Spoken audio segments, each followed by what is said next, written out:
La Jornada Zacatecas TV, un espacio de libertad.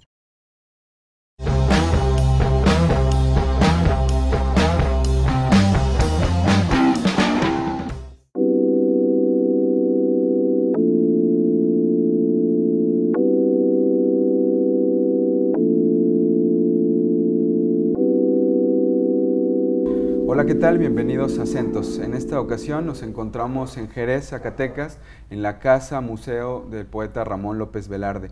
Y nos encontramos aquí para platicar con la galardonada del Premio Iberoamericano Ramón López Velarde, Marta Canfield, una poeta, traductora ítalo-uruguaya.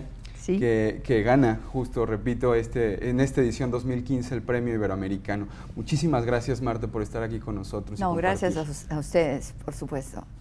Marta, nos gustaría empezar justo con el encanto que puede provocar la poesía de Ramón López Velarde, la obra de Ramón López Velarde.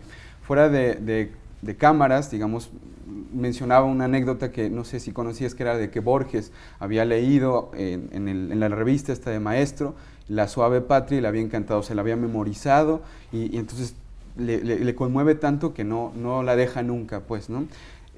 Tiene presente siempre la figura de López Velarde y, por supuesto, La Suave Patria.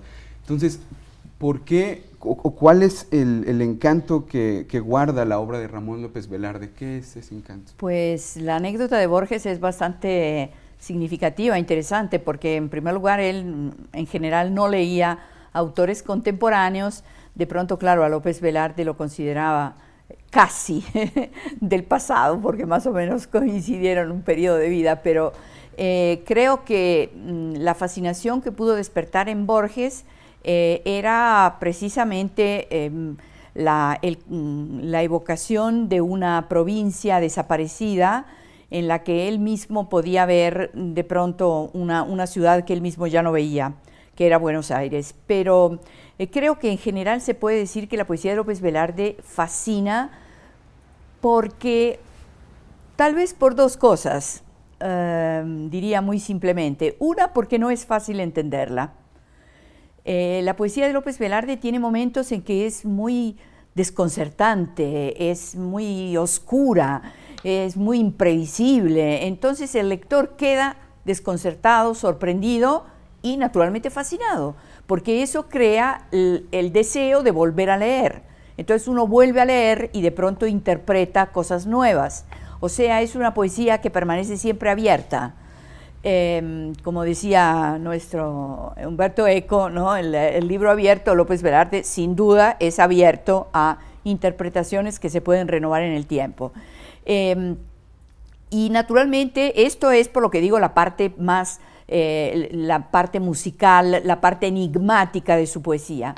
Pero luego hay otro elemento que es lo que entendemos, lo que nos llega y nos revela la poesía de López Velarde, que creo que es en el tiempo que ha pasado desde que él escribió, se vuelve cada vez más actual. Para mí, esa visión que él tiene de la provincia, ese modo de rechazar la industrialización, ese modo de ver el petróleo como una especie de don del diablo, todo eso es de alguna manera una visión ecologista ante litteram. O sea, él estaba viendo cómo nosotros, cómo la humanidad estaba destruyendo la naturaleza, ¿no? Y que eso iba a ser una pérdida terrible. Creo que lo que él ha dicho es siempre muy actual.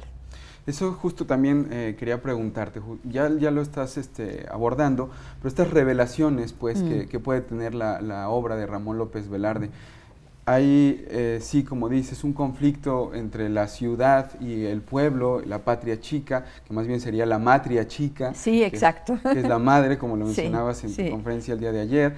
Pero, ¿cuáles en sí serían estas revelaciones profundas que le dan a México? Ya mencionas esto del petróleo, habla sobre la alcancía y la miseria. Algo entonces, sí habla de esta patria chica, que es Jerez, que es este pueblo al que nunca regresa, esta Ítaca lejanísima, y que cuando regresa no es la misma también, que le da una tristeza reaccionaria, así termina también un poema. Sí, exacto, sí. Pero justo, ¿qué revelaciones podría estarnos dando a los hombres, pues, en general al hombre? Es, digamos, una de las cualidades de la poesía y de la literatura, pues, la conciencia de las palabras y la revelación que pueden dar estas palabras, ¿no? Yo creo que de alguna manera sí, esa Ítaca, como decías, esa tierra donde él conoció la felicidad y a la que no se puede volver, es un poco un pasado en el que él mismo ve que el progreso, evolucionando, permite no poder reconstruir esa vida aldeana de otra época. No, es imposible recuperarla. Él la perdió porque se fue, pero también él se fue para Ciudad de México, obviamente, ahí tenía otros intereses que no podía encontrar en Jerez, y entonces necesariamente se quedó en Ciudad de México. O sea, él abandona su paraíso, pero en realidad ese paraíso también se pierde por la evolución de la sociedad. Y yo creo que de todas maneras hay en esa visión que es muy reveladora, porque me hace pensar cómo hay veces autores que escribiendo a partir de una investigación profunda de lo que son sus propias raíces, o sea, tratando de penetrar en lo que es más íntimo, más propio, más a sus pies, ¿no? O sea, lo que es la patria chica, en este caso, ¿no? De todas maneras logran encontrar elementos que son universales.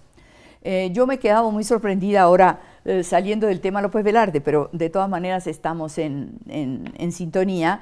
Me quedé muy sorprendida cuando leí que en el Japón, después de la muerte de García Márquez, le hicieron un homenaje leyendo 100 años de soledad 24 horas seguidas, turnándose los lectores, etc. Y entonces investigaron, los periodistas preguntaban por qué les gustaba tanto 100 años de soledad. Y entonces la gente decía, porque en esa novela encontramos la historia de nuestras propias aldeas, ¿no? Entonces uno dice, pero ¿cómo? Una aldea colombiana que tiene que ver con el Japón. Entonces yo creo que con López Velarde estamos en eso. O sea, él echa las raíces en una aldea que es muy suya, es zacatecana, es jerezana, las mujeres son precisamente sus jerezanas, pero... Las Mireyas. Exacto, sus Mireyas criollas, pero son Mireyas. Entonces, si son Mireyas, no son solo jerezanas, son también las provincianas de la Provence francesa que cantaba Frédéric Mistral, son un modo de vivir que corresponde a una manera de ser del ser humano que es universal. Y entonces yo creo que eso no va a pasar nunca. Y la nostalgia de esa vida aldeana en la que todos nos conocemos, en la que hay una intimidad, en la que el niño puede entrar en ese gineceo rodeado de mujeres y crecer al calor, digamos, de un amor maternal que está difundido en toda la aldea, ¿no? Eso que sentía López Velarde y que comunica a través de su poesía, sobre todo en La sangre devota, creo que eso es universal. Y eso que nos está diciendo López Velarde no pasará nunca, no perderá nunca el interés. Y menos ahora, digámoslo así, con un mundo tan globalizado, en donde no solo la provincia, sino las ciudades, todo está siendo amenazado, pues, todo está siendo amenazado porque todo quiere parecerse a todo, pues, ¿no? Ya no hay diferencias, ya no hay contrastes. Entonces, es interesante, pues, pensar también a López Velarde como esta suave patria, pues, que es lo íntimo, que es lo que, el miedo, el terror a que esto desaparezca. Pero hoy en día, bueno, en México, no sé si conozcas, tenemos, bueno, ya más de 30 años, ya casi 40 años, digamos, dentro de un modelo económico que está prácticamente arrasando con los pueblos, está arrasando con el campo, está arrasando con el petróleo, con todo, pues, con los recursos naturales, ¿no? Entonces, esta vigencia pues también de leer a López Velarde, de decir este miedo, este terror a la desaparición del terruño y de lo propio, es claro. muy vigente, ¿no? No Sí. sé si eso esté pasando también, por eso Japón, aquí hace poquito celebramos el Bloomsday también, algunos, Exacto. el 16 de junio, ¿no? Exacto. Entonces, es justo una cualidad de la literatura. Creo ¿no? que has dicho una palabra fundamental, la globalización es un peligro, una cosa terrible que López Velarde preveía. O sea, yo creo él ya lo preveía y en eso veía, por ejemplo, el ejemplo de los Estados Unidos, para él era sumamente negativo.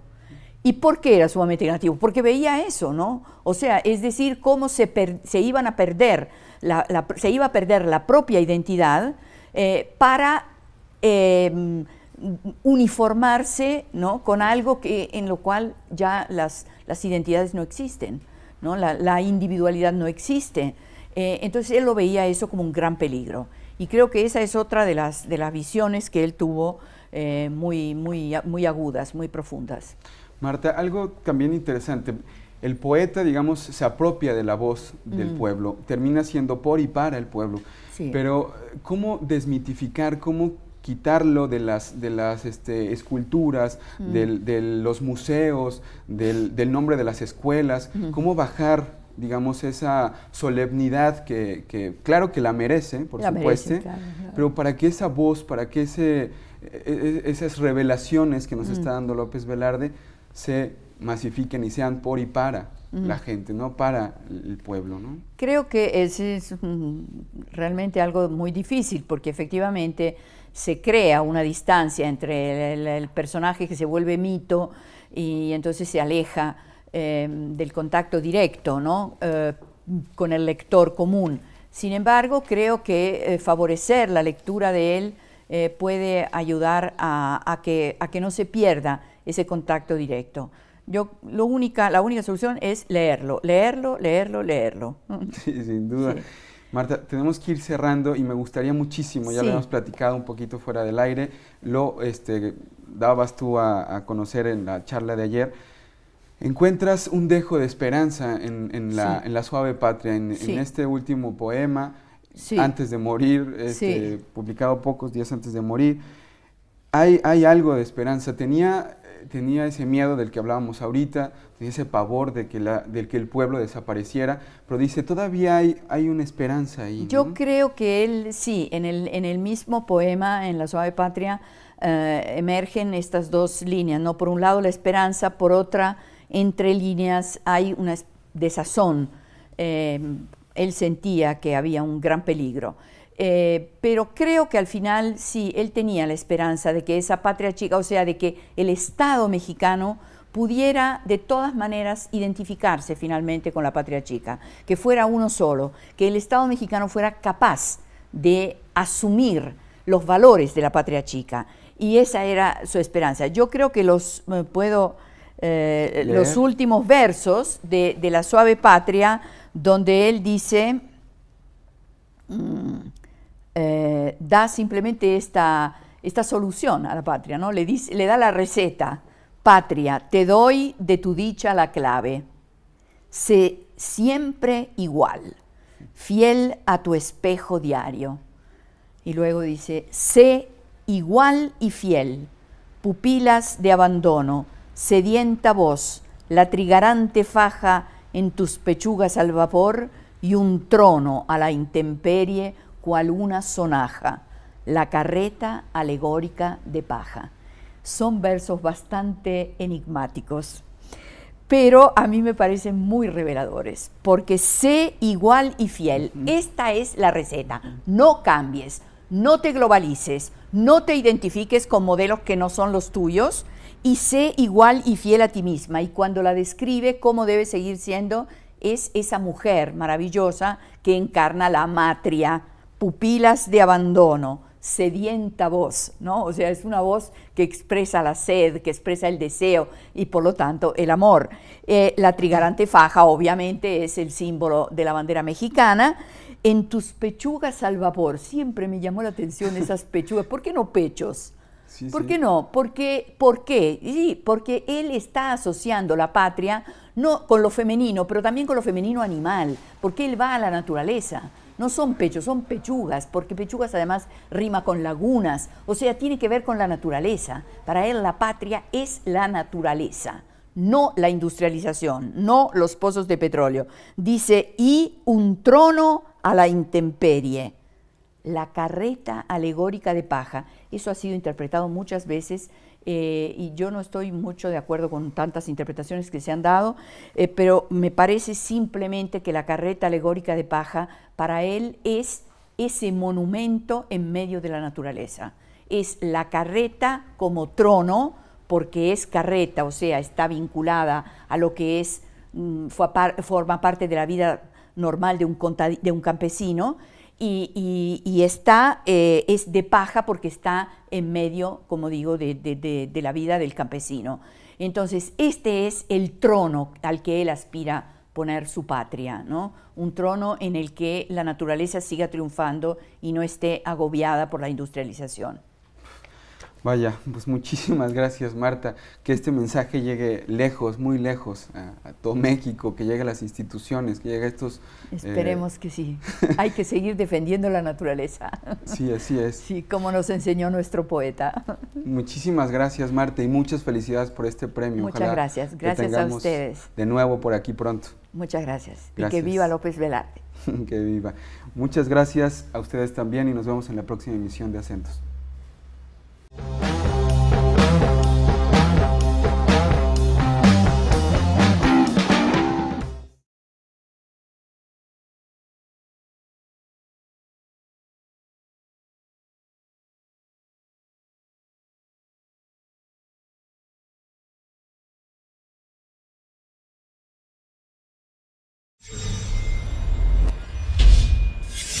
La Jornada Zacatecas TV, un espacio de libertad.